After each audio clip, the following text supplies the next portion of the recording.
Hello আমার sweet cute বন্ধুরা, কেমন আছো তোমরা? নিশ্চয় আমার গল্প শুনে শুনে খুব সুখ নিচ্ছ আর আনন্দে আছো, তাই না? তোমাদের আনন্দ দিতেই তো আমি নিয়মিত তোমাদের জন্য নতুন নতুন গল্প নিয়ে হাজির হয়ে যাই। তো চলো, তোমরা যারা এখনও আমার চ্যানেলটি সাবস্ক্রাইব করোনি তারা প্লিজ প্লিজ প্লিজ আমার চ্যানেলটি সাবস্ক্রাইব করে দাও। চলো তাহলে দেরি না করে ভিডিওটি জলদি জলদি করে লাইক করো আর চ্যানেলটি সাবস্ক্রাইব করে দাও। ধন্যবাদ। আমার মন এক ধরনের অদ্ভুত শান্তিতে ডুবেছিল এবং তার সাথে কিছু একটা ভয়ও বয়ে চলছিল। রাহুলের কথা যখন আমি শুনলাম তখন আমার ভেতরে যেন একটা হালকা উচ্ছ্বাস এসে গেল। তার প্রতিক্রিয়া শুনে আমি বুঝতে পেরেছিলাম যে সে আমাকে শুধু বন্ধু হিসেবে নয়, কিছু অন্যভাবে ভাবছে। কিন্তু আমি জানতাম এই অনুভূতিগুলো প্রকাশ করতে গেলে আমাদের জীবনে এক নতুন অধ্যায়ের সূচনা হবে। এটা সহজ হবে না। সম্পর্কের সব দিক, সব রং এবং নতুন আঙ্গিকে প্রকাশ পাবে। আমার মন অসীম গতিতে চলছিল। মনে হচ্ছিল এই মুহূর্তে আমি একা না, যেন সমস্ত পৃথিবী আমার সাথে একত্রিত হয়ে যাচ্ছে। আমি তাকে দেখলাম আর সে আমাকে এক গভীর দৃষ্টিতে দেখছিল। আমাদের মধ্যে কিছু বলতে হবে, কিন্তু সঠিক শব্দগুলো খুঁজে পাচ্ছিলাম না। সব কিছু যেন ভেঙে পড়েছিল। শ্বাস প্রশ্বাস এক অদ্ভুত ঝঞ্ঝাট অনুভব হচ্ছিল। আমি জানি সব কিছু ঠিকঠাকভাবে প্রগতি লাভ করবে, কিন্তু কেমন করে? তবে এই প্রথমবার আমি আর রাহুল একে অপরকে ভালোভাবে দেখতে পেরেছিলাম। তার মধ্যে কোনো প্রকার নির্দিষ্টতা ছিল না, কিছুটা দুর্বলতা, কিছুটা শক্তি, যেন সব কিছু একত্রে মিলেমিশে গেছে। তার চোখে যেন কিছু একটা ছিল যা আগে কখনো দেখিনি। আর আমি জানি আমার নিজের চোখেও সে অনেক কিছু অনুভব করতে পারছিল। আমি একটু গভীরভাবে শ্বাস নিয়ে বললাম, তুমি জানো, আমি অনেক দিন ধরে এসব অনুভব করছি, কিন্তু কখনো সঠিক সময়ে এসে বলার সাহস পাইনি। কিন্তু আজ আমি জানি আমার অনুভূতিগুলো বলার সময় এসেছে। সে আমার দিকে তাকিয়ে থাকলো, কিছুটা চুপচাপ। তার মুখে কোনো কথা আসছিল না, কিন্তু তার চোখের ভাষা যেন বলছিল সে সব বুঝে যাচ্ছে। তার চোখে স্নিগ্ধতায় কিছুটা ভয়, কিছুটা মমত্ববোধ আর কিছুটা আবেগ ছিল। সেই অনুভূতিগুলো ছিল কিছুটা অজানা, যা আমি কখনো আগে অনুভব করিনি। মনে হচ্ছিল আমার এখন একে অপরের মধ্যে হারিয়ে যাচ্ছি, কিন্তু সেই হারানোর যাত্রার মাঝে আমি বুঝতে পারছিলাম আমরা দুজন একে অপরের অন্তরে চলে যাচ্ছি।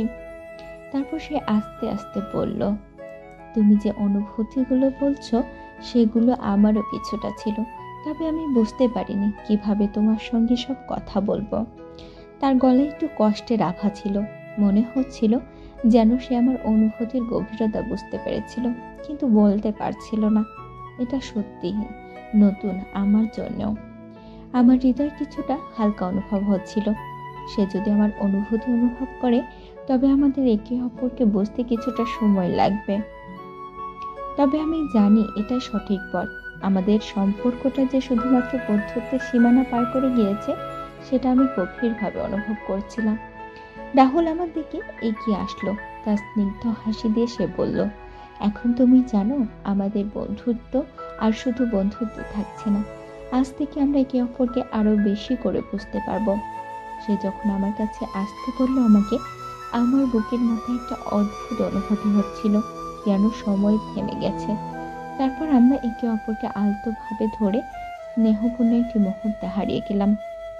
আমাদের শ্বাস, আমাদের স্পর্শ, সবকিছু যেন একে অপরের সাথে মিলেমিশে যাচ্ছিল। আমি জানতাম এই মুহূর্তের পর আর কখনো আমাদের সম্পর্ক আগের মতো থাকবে না। আমরা একে অপরের মধ্যে অন্য কিছু খুঁজে পেতে শুরু করছিলাম। তখন সে বলল, আমাদের এই সম্পর্কের জন্য প্রস্তুত আমরা, তবে একটু সময় নাও। ঠিক যেমন আমাদের ভালোবাসা প্রস্তুত সময় নেয় তেমনই। তার কথা শুনে আমি এক মুহূর্তের জন্য সিদ্ধান্ত নিয়েছিলাম, এটা শুধু একটাই নতুন সম্পর্ক নয়, একটা জীবন হতে পারে। তবে রাহুল একটাও কথা বলল না।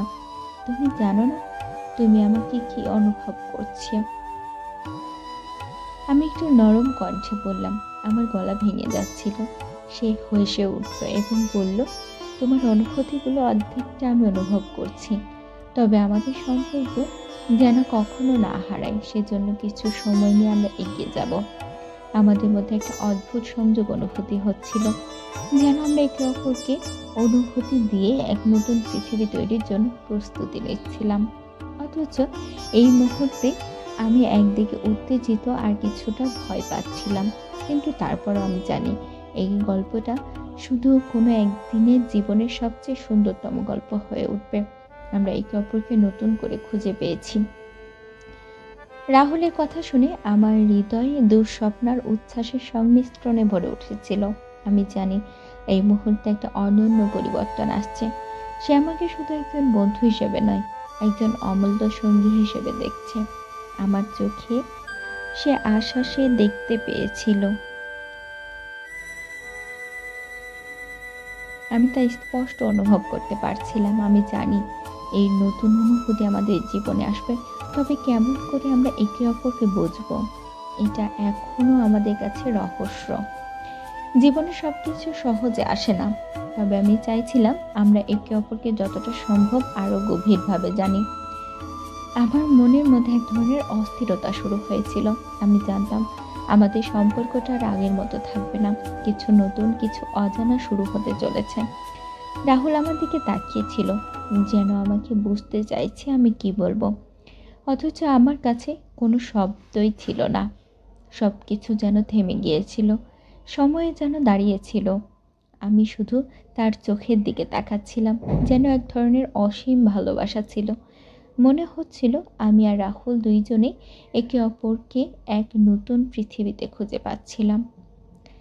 সে আমার থেকে মাত্র কয়েক ইঞ্চি দূরে ছিল। তার হালকা নিঃশ্বাস আমার গাল ছুঁয়ে যাচ্ছিল, আর আমার শরীরের প্রতিটি কোণে এক নতুন অনুভূতি জেগে উঠছিল। তারপর একে অপরের এত কাছাকাছি থেকে অনুভব করার পর আমার গলায় শব্দ কেমন যেন আটকে গেল। আমি জানি রাহুল, আমি ভীষণ নরম কণ্ঠে বললাম তাকে, আমাদের সম্পর্কটা আর বন্ধুত্বের গণ্ডিতে থাকবে না। কিন্তু আমি জানি আমাদের একে অপরকে বুঝতে একটু সময় নেবে। কিন্তু আমি অনুভব করতে পারছি তুমি আমার জন্য শুধু বন্ধু নও। আমি জানি এমন কিছু বলাটা কঠিন ছিল, তবে সেগুলো আমি সত্যি অনুভব করছিলাম। তার চোখে এক অদ্ভুত তৃপ্তি ছিল। সে নিশ্চয় জানতো আমি কি বলতে চাইছি। তুমি ঠিকই বলেছ। রাহুল আমার দিকে কিছুটা অবাক হয়ে তাকিয়ে বলল, এটা একটা নতুন শুরু হতে চলেছে। আমরা একে অপরকে বুঝতে শুরু করব, তবে সময়ের সাথে সাথে। আমি জানি তোমার অনুভূতিগুলো সঠিক, তবে এগুলো একদিনই পরিবর্তিত হবে না। আমরা একে অপরকে এক নতুন দৃষ্টিকোণ থেকে দেখব।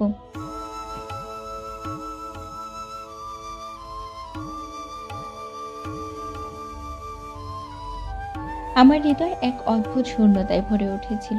আমি জানতাম আমাদের সম্পর্কের এই পর্যায়ে এসেও আমাদের সামনে একটা নতুন পথ অপেক্ষা করছে, কিন্তু সময় লাগবে।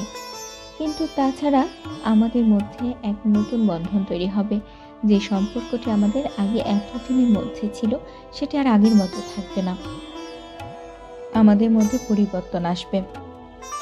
আমরা একে অপরকে পুরোপুরি জানবো। তার স্নিগ্ধ হাসি, তার চোখের অদ্ভুতশীলতা সবকিছুই আমাকে ভাবাতে বাধ্য করছিল। তবে আমি জানতাম এই পথকে গ্রহণ করতে আমাদের কিছুটা সময় লাগবে।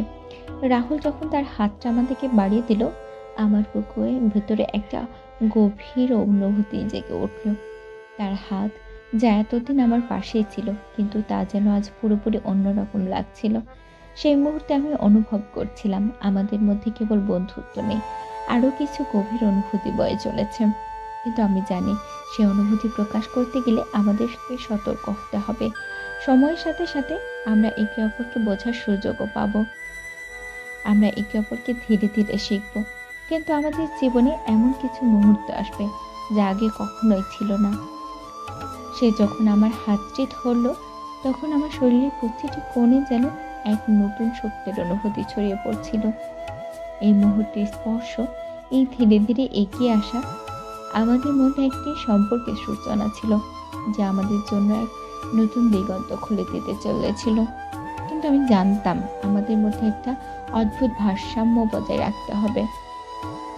তখনও রাহুল বলল, আমাদের সম্পর্ক শুধু শুরুর দিকে, কিন্তু আমরা একে অপরকে জানার সুযোগ পাব। আমরা আমাদের মতো কোনো ব্যক্তির কাছ থেকে তুমি সব কিছু হতে পারো আলাদা, তবে একে অপরকে পুরোপুরি বুঝে নেওয়া, একে অপরকে গ্রহণ করা, এসব শুধু সময় নেওয়া হবে। তার কথা শুনে আমিও গভীরে হারিয়ে গেলাম। অনুভূতি, স্পর্শ, সম্পর্ক সব কিছু যেন একে অপরের মধ্যে মিশে যাচ্ছিল। কিন্তু আমি জানতাম এই যাত্রা সহজ হবে না। আমাদের সম্পর্ক একদম নতুন এক দিকের দিকে এগিয়ে যাবে। কখনো কখনো সম্পর্কের প্রথম ধাপটা সবচেয়ে কঠিন হয়, কিন্তু আমরা একে অপরকে ভালোভাবে জানার পর সব কিছু সহজ হয়ে যাবে। একসময় আমরা একে অপরকে গভীরভাবে চুমু দিলাম। সেই মুহূর্তে সময় যেন থেমে গিয়েছিল। আমাদের মধ্যে কোনো শব্দ ছিল না, ছিল শুধু অনুভূতি। আমরা একে অপরকে অনুভব করতে শুরু করেছিলাম, যেন আমাদের মধ্যে সবকিছু মিশে যাচ্ছিল। আমাদের শরীরের মধ্যে একটি নতুন তীব্রতা ছিল, যা আমাদের কখনো অনুভব করিনি আগে। সেখানে দাঁড়িয়ে আমি জানতাম আমাদের সম্পর্কটা শুরু এক অদ্ভুতভাবে ছিল, কিন্তু খুব সুন্দর। সময়ের সাথে এটি আরো গভীর হবে। আমাদের মাঝে যে বোঝাপড়া তৈরি হবে তা শুধু আমাদের সম্পর্কের শক্তি নয়, বরং আমাদের ভবিষ্যতেরও ইঙ্গিত।